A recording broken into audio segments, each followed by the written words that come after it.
Hey guys, what's going on? It's Codiak here. Brought my friend Public along because today we're going to talk about something a little heavy, a little serious. Is 715 going to be the downfall of the rating community, the player-based community, whatever you want to call it? Is 715 going to crash and burn? And now, look, I don't want this to be a doomsday video, but it kind of is. And there's a lot of reasons why 715 could fail. But the first question I want to ask Sean, if you guys have been following Public at all, you know that he's been working very hard with the Shadow Priests and the priest community to really crunch the numbers. And it's very hard to do that right now, especially with the patch that doesn't seem finalized, doesn't seem complete. Sean, talk to me about this patch. What are the reservations in your mind right now? Yeah, so I think in general, Blizzard's had a problem with communication. And this is something they publicly said, we're having a problem communicating what we're doing, with the developers and the player base. And there's these community managers in the middle that are probably having a terrible time right now, fencing off all these concerns. And the biggest one with this patch is that there just hasn't been enough time and enough iteration on the patch for it to go live. I think we've seen a handful of builds, maybe 2 or 3 big ones and another 3 or 4 small, really small ones. But I think the concern is that they're releasing this patch and then we have 2 weeks before, Mythic Nighthold, basically. And the problem that I've seen, at least, especially when things change so often, is that one tiny change could really just set a ball rolling in a wrong direction, and fixing that would just be more than just, unless they just revert changes and do things like that, it could be pretty hard to fix things. And if we look at, a timeline right now, the patch will drop Tuesday, so that means we'll have a week with Emerald Nightmare and Trials of Valor to essentially try out all of our classes, what's changed, what hasn't. Now, granted, some classes have changed a lot more than others. I know, Hunters, Mages, Shadow Priests have changed quite a lot. And then you have things like Warlocks and Druids who, relative to those classes, haven't gotten a whole lot. So it's some specs will play the same. Others will have a lot more options or different things they can do. And so we'll have a week before Nighthold Normal Heroic comes out to essentially playtest that, get our feel back, and then get back in the groove with progression rating or whatever else you're doing, whether it's dungeons or what else. So you have players that are casual and you have players that are at the cutting edge, and obviously this patch, if it goes south, is going to affect everybody, but it's really going to affect those cutting edge raiders a lot more. And I think progression raiders too. It doesn't need to necessarily be right. Cutting edge top 1%. It will affect them, but I mean the majority of things progression raiders that rely on certain people to perform at certain levels to kill bosses, right? That's, and you're kind of setting, some people have to relearn their classes or switch specs. I mean, I'm thankful that I'm a Shadow Priest. I only have 1 spec I have to maintain with my artifact, right? But as a hunter, right, or as a mage, well, what if MM isn't the raid spec anymore and you have to switch to BM? And what if you haven't been paying attention to the patch notes and you weren't sure of that? Or what if that changes last minute? Right. Well, now what if your weapon wasn't maxed, right? Or at the same level? You've now, have a catch up to do. Maybe. I mean, I guess Blizzard always said that, you shouldn't have to do that. The specs should be equal enough. But as we know, in practice, that just doesn't work out. So talk to me for the people who may not know how, they go on Icy Veins or they go on MMO Champion or wherever they find their guides, and they have this great guide of information on how to play their class. Talk to me about, from your perspective, working with the priest community now, how building that information, building that database, I mean, it takes time. It's not something that you can do in 5 minutes. It's not okay, patch notes and the patch and then a new raid. Here's the guide. It doesn't work like that. So what does that mean for, say, the progression raiders that aren't on the cutting edge, that aren't knee deep like you are in Simcraft? What does that mean for building all of these guides out for every player in the game that relies on them? Yeah, frankly, I think the best piece of advice I can give is to take the information that you find with a grain of salt. I mean, straight up, the theory crafters for every class or the guide makers for every class don't always know everything.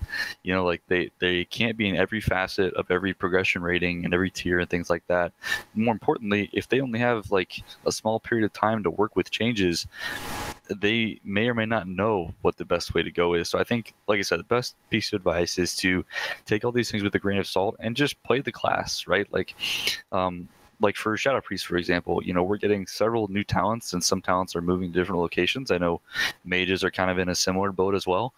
Like play around with them, before we'll essentially have a few weeks with these changes. So kind of go into a heroic dungeon, go into LFR even, and just kind of mess around with the changes, change your talents around, and just see what you think is working and what's not, and that's essentially what we've been doing throughout the PTR cycle, providing feedback and like that kind of thing. So I think the best piece of advice, like I said, is just play your class, learn what's changing, and then, like I said, take with a grain of salt what the guys say, because I'm sure parts of it will change, after the first week. That we might say like, yeah, this build looks like it's going to be the best for raiding, but then we walk in a Nighthold and be like, oh wait, all the fights actually favor this instead, so this is better, right, and that kind of thing, because we won't have that. Like there won't be, let's look at Warcraft logs and see what people are doing, right? Like that won't exist for the first week. So before we really talk about Nighthold and the snowball effect that you mentioned, because that's where we're really going to experience that, give players just a small insight into how much work like goes into just getting the numbers for just basic level for somebody that knows nothing about data and coding and simming. Give us the basic nugget of what compiling that information looks like. How do you run the numbers in a basic way that people will understand how much work and time is it needed to get that information, and how a week is just not enough time? Yeah, so I mean, like, kind of a basic idea is that you have a rotation, and like that's kind of what you start with, or you have like a priority list, as they're kind of known in the developer community, right? Like, I cast this spell before this spell, and you essentially make a big list of that, and that's could be a couple hundred lines of code to say, yeah, like I need to cast Sunfire before, or Lunar Strike before Solar Strike, whatever it is for whatever class you're playing, right? Like that's a huge list. Essentially what you do is you have a program that tests that out in different scenarios and things like that. And a lot of the work is getting that right, which can be kind of hard. Like, let's say you get new talents. Well, how did the talents change that rotation? And if you take this talent and this talent, does that change the rotation? And so on and so forth. So there are huge combinations that can change your rotation and things like that. And then after you do that, you essentially have to just spend hours, putting it through this simulated environment using SimCraft, whatever tool you want to use, and look at what it's doing, making sure it's representing what you do in game right, and then also spitting out buckets of data on that, right? Like so like you can put it through patchwork fights, which is just like single target boss, you're not moving at all, or you can do heavy movement simulations and that kind of thing. And then you essentially have to say, well, it did this amount of DPS here, did this amount of DPS here, and then you have to say, well, which one's realistic and things like that. And then you get these huge spreadsheets of data that you have to essentially sift through to get information and like knowledge, and like say, oh yeah, this is how we should do this. And the crazy thing is, like, if Blizzard were to change something in the game, all of that work could be, scrapped at that point. Like, we'll have to restart. And this can be a process that takes a couple days for some classes, depending on how complicated the specs really get, or it could take, weeks, and it just kind of depends. And I think with this expansion in particular, we have a lot of variables that we didn't usually have, like with Titan Forging and War Forging, there's like so many different possibilities of gear. Like you can get like very accurate with what gear that you want. Like you can get 28.5% haste and that kind of thing, which is like that fine precision of gearing, like with Mythic Plus and rating, is like something we haven't encountered before. So there's a lot of possibilities with that, and there's also some crazy trinkets we have out there. We have artifact weapons that play into this too, and like, last but not least, we have legendaries too, and all of these things essentially have to find their way into a program to help us kind of figure out, without going in the game and testing every scenario with every piece of gear, what works and what doesn't. So let's break this wide open then. You're, as you've said, going to have essentially 1 week to see things live, see everything in the game that they have changed live in an environment before a brand new raid. And mind you, this is not a small raid. This is not a middle tier raid. This is the first tier of Legion. And this is where things get really worrisome, because you're going to have, doesn't matter who you are. You could be cutting edge progression. You could be casual. You could be semi-hardcore like us. I mean, you have so many people relying on 1 week's worth of information, and that's terrifying. That's really terrifying. And more importantly, it's like we might have had like these changes for a while on the PTR, but very few people, even smaller amounts of people that do Mythic rating, actually tested it in a rating environment. Right. Like, it's not just saying, oh yeah, I hit a target dummy for a while on the PTR, or I'm going to hit a target dummy, this week when the patch goes live, and I think this is doing better. Well, a rating environment could change all that. What if you have ads spawning in, or what if you have a phase change where like the boss isn't even active anymore, or something like that. And like, that's what we don't have experience with. And again, the scariest part about this is come Monday, depending on when this video is released, I don't know when that is for now, but we don't have patch notes yet as of this recording of this video, right? So patch notes could change what we have in the PTR to what will actually go live when 715 drops, and that's even scarier, right? So let's talk about, we have, again, 1 week to test all of this stuff. What happens? We have drastic class changes, like you said. Hunter specifically, Shadow Priest has some changes to it. Mages have a lot of changes to it. What happens if we get in that? Obviously we're going to test an Emerald Nightmare or TOV. What happens when we get in there? And it's not a clear nerf or buff, right? It's not like in the past patches where they've said, okay, well, everything has 10% less health and you hit 25% harder. That's not this kind of patch. So what happens when we get into TOV and all of a sudden you hit a roadblock on a boss that you've never had a roadblock on before? Are you really testing at that point, or are you back to progressing?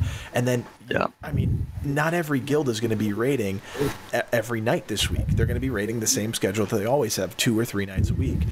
So you're talking about 2 or 3 really good examples of testing your character in a raid environment before the first tier of raiding comes out. That's crazy.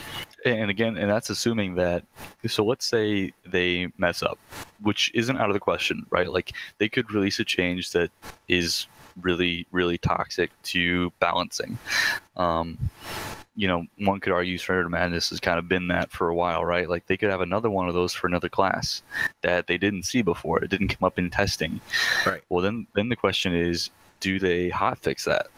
Do they say, okay, well, we gave fire mages whatever this spell we didn't think was going to be this way? Like, I think on PTR there was a build where they actually just cast Flame Strike over and over again to something of that effect, and that was that was the best DPS for them. Oh my god. If something like that goes live, like, what do? Do they hotfix that? Right. Okay, well, now if you hotfix that, well, what if that player's already rated for that week? So then Nighthold comes out and they haven't even played their class yet. Right. With these new hotfix changes, like, that's the really worrisome part, is that they could revert some changes or tweak things even after Tuesday, which isn't unheard of. Like, even on if you guys have been following the channel, and I think we kind of started around late Hellfire Citadel, that kind of thing. When the pre-patch for Legion came out, they had essentially brought our classes down too much, and they had to nerf the raid again so that we could clear the content, and like that kind of thing. So I don't know. It's pretty scary. Yeah, and it's interesting to think that when we first got into TOV was challenging. It really is a challenging raid just based on the tuning itself. So if these class changes go through and all of the balancing goes through, and then we get into Nighthold and you're seeing the same kind of roadblocks on guilds on first and second bosses. Granted, there's a conversation about Mythic progression cutting edge guilds that are killing things too fast, but that's not for this video. This is about the class changes and what's going to happen in the raid environment. And you're saying something gets hotfixed on a Thursday, right? We're done raiding at the end. We have maybe one raid, or maybe it gets hotfixed on Friday. Who knows? Then you're going into Nighthold without really knowing your class in a raid environment, unless you grind all weekend. And then I have to ask the question: Does progression have an asterisk next to it? Is it become progression? Yes, obviously you're progressing to kill bosses, but you're not setting up raiders to be successful. You're setting up raiders to be unsuccessful, and that should never be the goal of the developers. Yeah, I think that's the really concerning part, and it feels like they're kind of being rushed with all of this stuff. Because I know there's a good portion of the player base that has been burnt out with Legion's content, or they've kind of felt like, yeah, I've done enough Mythic Plus, or yeah, I've done enough of X, Y, or Z, and they've hence stopped playing. So I think Blizzard has seen that, and I think they're taking that as we need to put new content out to fix that. Which I get that, I understand that. That's a good portion of the player base, but I mean, it's also like it's shaping up to affect the raiders and the raiding guilds, especially the progression ones, in a negative way. And that's the thing that's really bothersome, because you don't want, like, the last thing that they want to do is like a repeat of what we saw in pre-patch HFC, was like guilds were having to progress again on, you know, a boss that they've already killed several times, right? Which wasn't really a big deal because that was pre-patch, right? Like, we kind of like, it's whatever. But if that happens on this raid, like That's a problem. if this pre-patch comes out and we can't kill 7 out of 7, you know, Emerald Nightmare because the class changes were so crazy, that's not good. Like, you don't want that at all, right? So I don't know. I mean, if anything, it should be theoretically easier in a lot of ways. So that would make the most sense. But they're not doing any nerfs to the raid, so it's really going to all hinge on our class changes. Yeah, because there's like no way that it's going to be the same, right? Like, I doubt it. There's no possible way. Especially with how reliant some people are on their composition, right? Like, some people had a hard time killing Helya without the like good like healers, right? Like, that's a very healing intensive fight, very dispel oriented fight, and that kind of thing. So if you hurt a certain healing spec, you know, you're really going to hurt the raid then, and like having to re-kill that's going to be a nightmare. Right. You have to relearn it essentially, and that's not. We don't want that. Yeah. So I mean, you brought up a good point in there. You know, before the game came out, before Legion expansion came out, they talked about the need for more content, right? But Legion, up until this point, obviously we have the artifact knowledge up to 20 that you can purchase coming out, and that's going to bring the alt equation back into things, you know. But people are burnt out of content. So does that mean that they need to release more content, but yet the content is unchecked, the content is untested, and that's the problem. You're at a really tricky crossroads. So they're implementing something for alts, and that's great because Legion has at this point been very difficult to maintain alts in. It just is. There's not. We're alternate specs too. It's the same thing. Right. There's not enough time in the day, and honestly, that's a grind. It is a very grindy experience to level up an alt, get him raid ready, or whatever you want to do with him, and it's just not really that enjoyable. So they're implementing that with the Artifact Knowledge 20. But again, we're at that crossroads of content release and speeding up the content release project process versus checking your work, right? It's the most basic thing. You learn that in elementary school. You learn that in middle school. Check your work. And that feels like it's not happening. The player base is checking the work, but the work's not even complete. Yeah, or I think there's a problem with, and I think it's partially on us too. I think the player base has a bad history of giving terrible feedback. You know, we say, I don't like this, doesn't play right, or this feels clunky to me, you know, and the developers can't, like, what do you want them to do, right? Like, so I think that's kind of been a problem of late. I don't know if it's getting better or worse. I mean, I think the forums are kind of hit and miss, but I think the biggest thing is there's nothing wrong with releasing content that they're not sure if it's going to work or not, or if they're not sure 100% where they want to do with it. You know, like an example of this is the Withered training. That was a slice of content they weren't really sure how it was going to work out, and it, generally speaking, had pretty decent feedback from players, right? But it wasn't to most people say it wasn't really finished. It had a lot of problems, right? But like, it was still fun and enjoyable. But at the same time, that piece of content didn't affect anything else. Right. It was a standalone piece of content. It was mostly cosmetic, frankly. You know, a lot of what you got from it was, you get some like power upgrades, but it was a lot of just cosmetic things or just progressing your character a little bit, but it wasn't that impactful. Right. That's the problem with class changes, though, is that the class changes literally affect every single part of the game that you're doing. Even if your class isn't getting changed, your raid is. And that's the really scary part, where it's like, I don't mind you releasing new stuff like Withered Scenario or progressing the Nightfallen questline, for example. But when you release class changes at that same rate of like not quite done, that's a problem to me, and I think that's too rushed. And the problem is only magnified by the fact that the first tier of major rating is coming out a week later.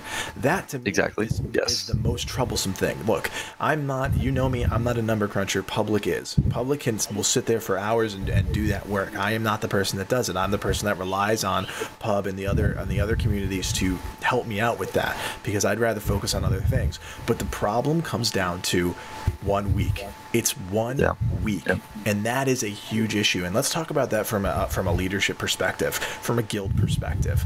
You know, I can't get mad at a raider. I can't tell a raider, well, you didn't put enough work in, because there's literally not enough time to put that work in. You know, we get to Nighthold, and say our first week, and I hope this doesn't happen, but say our first week is a complete shit show. I've got numbers wildly all over the place. I've got raiders that are killing it, and I've got raiders that are barely scraping by. Raiders that used to be some of the best raiders. You don't say, oh, when did you suddenly suck? When did you suddenly become a bad player? Because you know that's not the case. Yeah, or like at the mages right now, you know, like all 3 specs are kind of up in the air, right? So like, what do you say to someone that's like put their whole heart into one spec, but then that spec is severely underperforming the other specs? Right. I mean, like, do you sit them? Do you sit that person because, you know, they're not performing at that point? Or I mean, what do you do? You're progression cutting edge. You want to be at the forefront of progression. You have to make that tough call. For us, obviously, as a 2-day raiding guild, we want to be up there, but we're not going to say, oh, you know, Plan, if you guys follow Plan at all, one of our best mages, we're not going to say, oh, you have to sit now because you don't really have your shit figured out. Yeah. Like, how can you say that to somebody that's got a week to prepare? And this is the problem. Exiled Power has a really good community, a really good relationship with between the officers and the raiders, and it's just a great community. What happens if you're in slightly more volatile guild, a guild that you know, good point, relies on killing bosses? And all we've kind of already seen that with like Trials of Valor has already kind of hurt some guilds like that, right? Where it's gotten too hard, or like with the holidays and things like that. I mean, I can only imagine 100 guilds that have killed Mythic Hell. It might be, it's somewhere in that range. It's definitely not a lot, for sure. Which is, I don't know. You're talking about content that everybody wants to get into. I never felt like there was a serious push to get into Mythic TOV, and maybe that's just because TOV was released to keep raiders content. It was never released to be this massive world chase. This is going to be a world chase. This is going to be content everybody wants to sink their teeth in on day 1. And you can kind of tell that Trials of Valor is kind of an afterthought too. I think they thought about doing something like that, but it wasn't in the game files when Legion came out, right? Like Nighthold was. They always knew they wanted to do Nighthold. Trials of Valor was like, they literally reused assets for everything. We already had all 3 bosses were already in the game, right? All of the levels, so to speak, were already in the game, right? So I think it was just a, you know, here, take this. Here's a bone to play with before we're ready for Nighthold, which we thought was okay. It was like, okay, you've given us something that we can sink our teeth into, and you can hold off releasing Nighthold until you're ready. Yeah. But I don't know if that's gone forward. I think they're rushed. Yeah, I mean, I'm okay with, me personally, like, I'm still okay with Emerald Nightmare. I'm not at a point where I was with HFC where I'm like, oh my god, give me new content. I'm going to kill it's not HFC level. Right. And TOV, it's fun. We did it tonight, you know, with our alts, and you know, it is what it is. We have a good time doing it. It's not something that I'm ever going to remember as this like fantastic raid. But then again, let's talk about the testing of Nighthold. I mean, Plan, one of our mages, was doing testing in the beta, I mean, almost a year ago, I guess it might have been, and those bosses haven't been tested. You know, Gul'dan was talked about not being tested, and he was just tested for the first time with real raiders that are playing the game. You know, luckily, and I say this apprehensively, knock on wood, because I hope I don't jinx the entire raiding community, the raids so far in the past 2 expansions have been pretty damn good. I've enjoyed most of the fights. I will say there are definitely fights, Iskar, that I fucking hate, but most of the fights have been good, and I hope to God that Nighthold is in that same realm, and the raid team who's designing these fights and is doing a good job. But for sure, I agree. But then again, let's go back to it. You have this question mark. I don't know how to play my class. I've had a week to try and figure it out. I still don't know. My community is not the best community in the world to figure out these changes.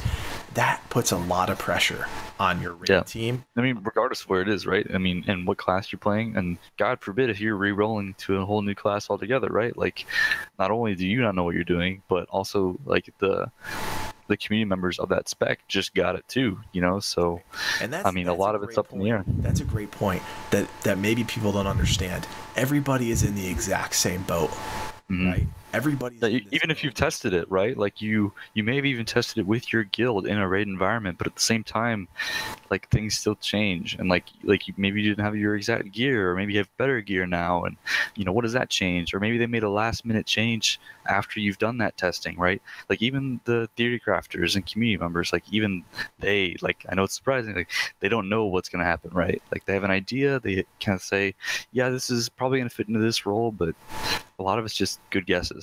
So, and that's honestly the summary of this video. I mean, 7.1.5 is a dice roll. It's a gamble, and that's scary, and that's really scary for a game that's been out for 10 plus years. That they're taking a big chance, especially when Legion brought back a lot of players, and they, you know, I know they won't say that they need to maintain their subscription base anymore. They have other metrics that they use. This could shake the foundation of the community. We don't want the same thing that happened in Warlords, like with, you know, BRF kind of being like the guild killer, right? Like that BRF was the first tiered raid, I think. Yeah, it was Heimal BRF. Yeah, it was the first tier raid. The same thing happened. You know, like the fights are a bit too overtuned. There was some class changes that kind of were, you know, very different, and a lot of guilds just collapsed under the pressure. I hope we don't see a repeat of that. Let's hope they've learned from that mistake. Yeah. So. Yeah. Well, guys, I guess we're going to have to see together. We will be back with so much more content in 7.1.5. Yep, absolutely. Good or bad, we will be here.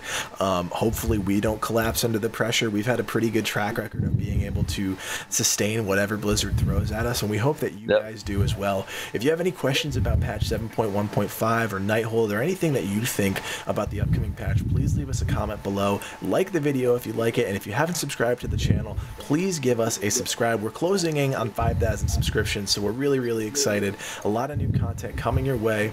But for now, this has been Codiak and Publik, and we will see you next time. See you guys.